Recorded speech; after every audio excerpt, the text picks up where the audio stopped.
aqui para mais uma palestra do nosso grupo Fraternidade, nessa quarta-feira, agradecendo a presença de todos que se disponibilizaram nessa noite a estarem conosco, integrados que estamos em nos unir, né, nessa egrégora de luz dos nossos amigos espirituais.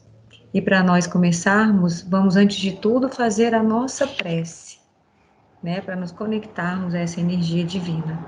Vamos fechar os nossos olhos, elevar os nossos pensamentos ao alto, agradecer a espiritualidade amiga por estar aqui conosco, conduzindo os nossos pensamentos, nos intuindo, trazendo para nós o equilíbrio da nossa mente, do nosso coração, do nosso espírito, para que a gente se renove e sinta essa renovação invadir o nosso corpo material, nos trazendo a paz, a fé e a coragem que tantos necessitamos nesse momento, na nossa luta diária, nos nossos desafios.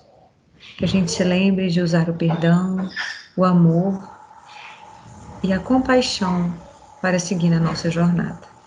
Gratidão, amigos espirituais, graças a Deus, graças a Jesus. Então eu gostaria de dividir com vocês o tema dessa noite, que é Conversão, capítulo 15 do livro Caminho, Verdade e Vida. E ele começa assim: E tu, quando te converteres, confirma teus irmãos. Jesus falou isso em Lucas, capítulo 22, versículo 32. Não é tão fácil a conversão do homem quanto afirmam os portadores de convicções apressadas. Muitos dizem, eu creio, mas poucos podem declarar, estou transformado.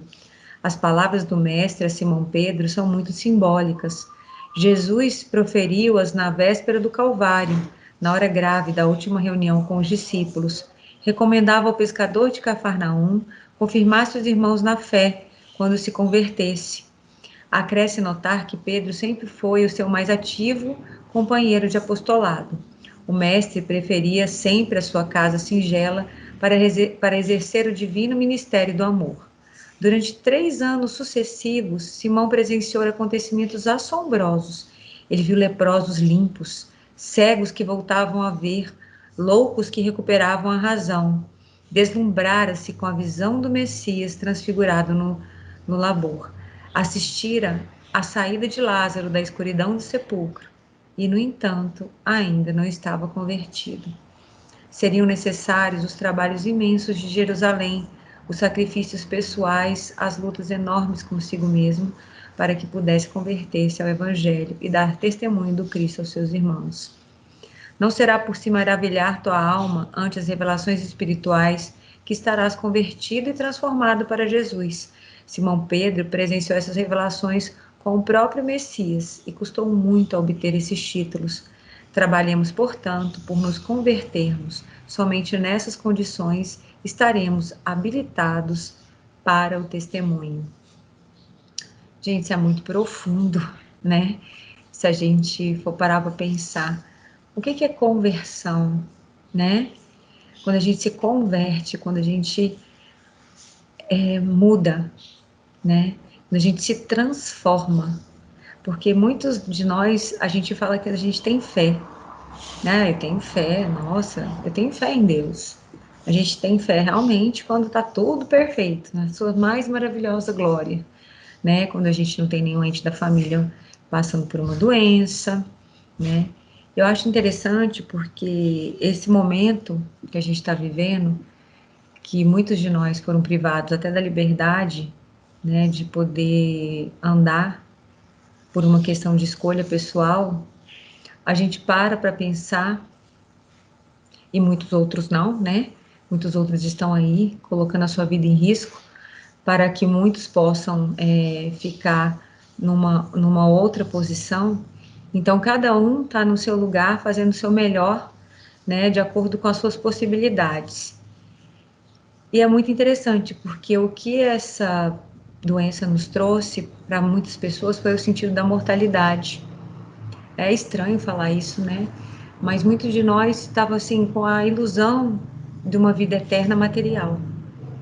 Acredito que por causa das nossas tecnologias, das facilidades que a vida humana, né, tem se convertido ao longo desses últimos séculos que a gente tem vivido, é difícil para a gente imaginar a nossa liberdade, né, que estava assim sendo usada até de uma forma libertinosa, se a gente for parar para pensar por muitos, se a gente for parar até para analisar, né, esses vírus que vêm vindo, se a gente for parar para pensar, desde até a AIDS, foi uma forma de limitar o homem para ele entender através da dor, né, a sua natureza perecível. Então nós passamos por isso na década de 80, de uma forma diferente, mas passamos, né? Muitas pessoas foram atingidas pela doença do HIV e pereceram. Só que parece que a gente esquece que a humanidade sempre passa por esses ciclos de evolução através de uma doença, através da dor.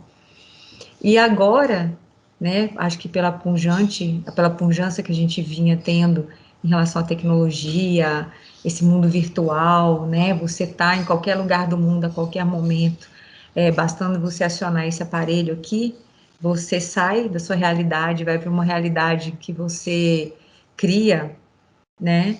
É muito interessante que essa doença vem e fala assim: oi, vocês são mortais. Então, muitas pessoas começaram a se olhar e falar assim: a minha vida pode acabar a qualquer minuto, mas quando é que a nossa vida não podia acabar a qualquer minuto, gente? Nossa vida sempre teve por um fio. Nós sempre estivemos aqui vivos pela bondade de Deus e pela sua misericórdia. Todos nós temos uma passagem aqui na Terra. Como nós vamos sair daqui, o que vai estar registrado na nossa certidão de óbito é simplesmente a nossa causa-morte. A gente tem um tempo aqui, um tempo para viver. Mas como é que eu vou viver esse tempo aqui? Porque quando está tudo bem, a gente fala, eu creio, igual o Cristo está mostrando. A gente veio aqui na Terra para quê? Eu acredito que a gente está aqui para se converter, realmente, para se transformar, né? E o que acontece? Se a gente for pensar que Jesus falou, e tu, quando te converteres, confirma teus irmãos, na véspera do Calvário, né?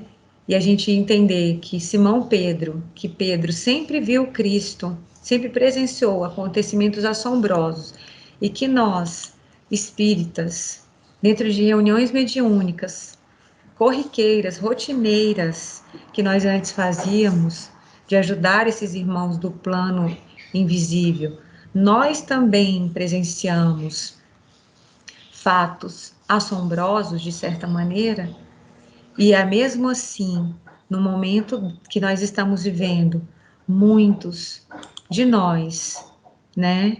Muitos de nós não nos convertemos, não nos transformamos. Então ele fala que Pedro passou por trabalhos imensos, por sacrifícios pessoais e lutas enormes, que ele não se maravilhou, que a sua alma não acordou ante as revelações espirituais, para ele estar transformado, para ele estar convertido por Cristo, mas sim através da dor, do sacrifício e da luta. E aí muitos de nós acreditam que a gente não vai ter que ficar frente a frente com esse sacrifício, com essa dor, com essa luta, que a gente tem como evitar isso nos trancando de repente dentro de um imóvel que 4 paredes vão nos proteger. E não é assim. Nós não estamos protegidos. Não foi para isso que a gente veio aqui. Não foi para a gente não fazer nada. Muito pelo contrário. Foi para lutarmos o bom combate. A gente está na matéria para lutarmos o bom combate. A nossa vida, protegidos, e a vida de quem está fora, tem o mesmo valor, né? A gente tem que se lembrar disso, que nós todos somos iguais, que a nossa conversão, a nossa transformação, cada um tem um caminho, né, único para percorrer. Lembrando, gente, que eu estou em casa, né? Eu sou mãe e eu tenho as minhas crianças, que acabou de passar uma aqui, né? Mas isso faz parte também. né? A gente tem que lidar com todas as surpresas que a vida nos reserva. E de que forma a gente vai lidar com isso? Será que isso vai ser um motivo para a gente cair na dor, no vitimismo? Por que comigo? Por que com a minha família? Ou para a gente arregaçar as mangas e se converter e fazer o que o Cristo nos falou, que é dar o testemunho, né? Confirmar com os nossos irmãos, quer dizer, mostrar para os nossos irmãos que a gente se transformou, né? Esse é o nosso testemunho. É como a gente vive nos momentos de crise. Pedro teve que dar o testemunho dele o tempo inteiro, depois que o Cristo foi para o Calvário. E olha que antes ele faliu, né? Quando o galo, antes que o galo cantar, Pedro, você vai me negar 3 vezes, e ele negou o Cristo. Agora, quanto tempo a gente não nega o Cristo? Que a gente não está, né? Vivendo numa ilusão. Há quantas vidas o Cristo não espera a nossa conversão e a gente não se converte, e a gente não se transforma? Então, à custa de muita dor, de muita luta, é assim, porque a gente ainda não aprendeu a ir pelo caminho do amor. É quando a gente vê um filho nosso que, né, vai fazer uma coisa errada e a gente simplesmente fala assim, vai ter que servir para o aprendizado dele. A gente não tem como ir na escola fazer uma prova para o nosso filho. Não tem. Ele tem que estudar. A nota que ele tirar vai ser a justa, porque vai espelhar o conhecimento dele. Se nós fôssemos lá e fizéssemos a prova por ele, que mérito ele teria? O que, né? Ele ficaria orgulhoso dele mesmo? E assim é com a nossa própria transformação. Ela é só nossa. A nossa jornada, apesar da gente estar cercado de pessoas que a gente ama, ou aquelas que tem tanto que a gente ama, que a gente vai aprender a conviver, né? A nossa jornada por si só, ela é nossa. Nós chegamos aqui no ventre de um ser de luz que é uma mulher, né? Que traz a bênção de gerar vidas, né? De gerar essa vida dentro dela, que Deus permite. Mas nós estamos lá no útero, sozinhos, mergulhados em nós mesmos. E na hora de ir embora também, o nosso último olhar, o nosso fechar de olhos, o nosso último respirar, também vai ser só. Então, se a gente for parar para pensar, a nossa jornada, a nossa transformação, a nossa reforma íntima também só depende da gente. Ela é uma jornada nessa vida. E qual a nossa postura diante disso? O que a gente faz, né? Enquanto isso não acontece, nesse intervalo entre o nascer e o morrer, isso é que faz toda a diferença. É a nossa transformação. E como é que a gente conhece uma pessoa que se transforma? Pelas obras, pelas ações que ela faz, pelo bem que ela faz, né? Cristo fala que a gente conhecerá o homem pela sua obra. E a gente conhece Deus pelas suas obras. Muitos não acreditam no Pai.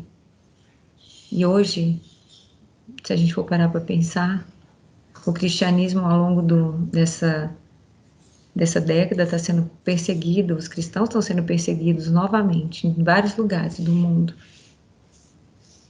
O materialismo é o nosso grande inimigo, né? Porque ele tira de nós a nossa condição de seres espirituais que estão momentaneamente na carne e nos traz simplesmente para seres humanos, só revestidos de uma matéria perecível e que querem ao lhe da vida o seu último gozo, o seu último prazer, como se não houvesse mais nada depois disso aqui.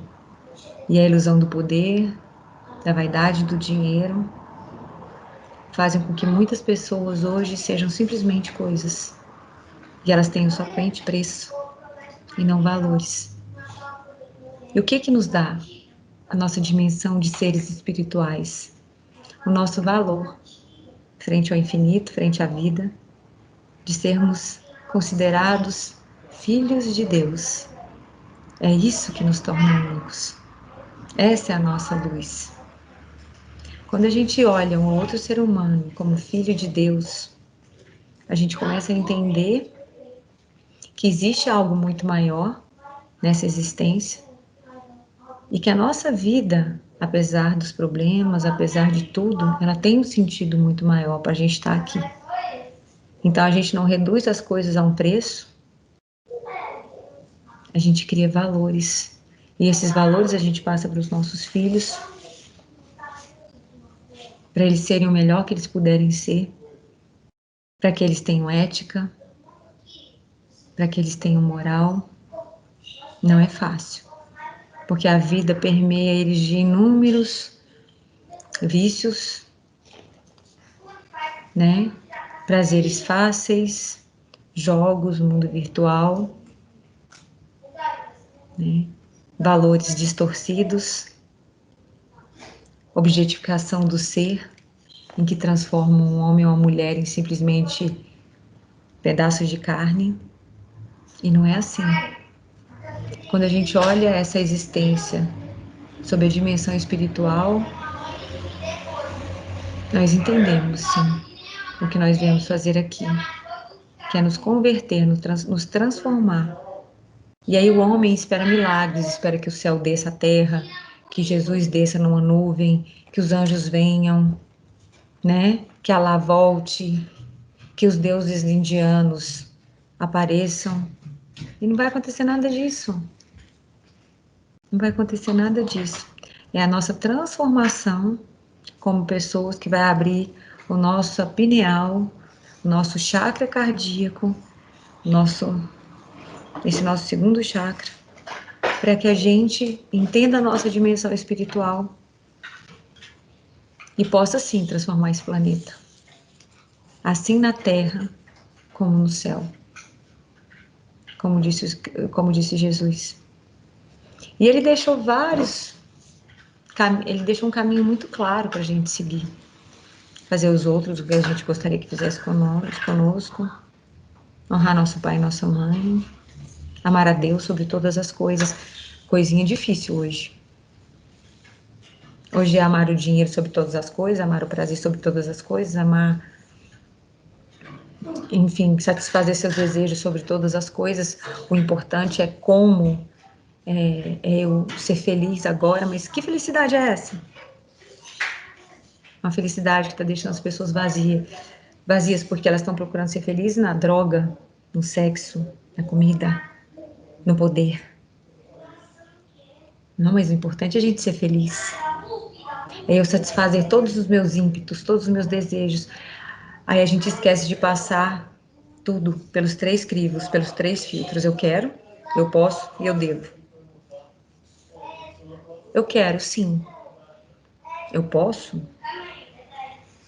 E mais o principal, eu devo. O que eu fizer, de certa forma, qual vai ser o impacto disso?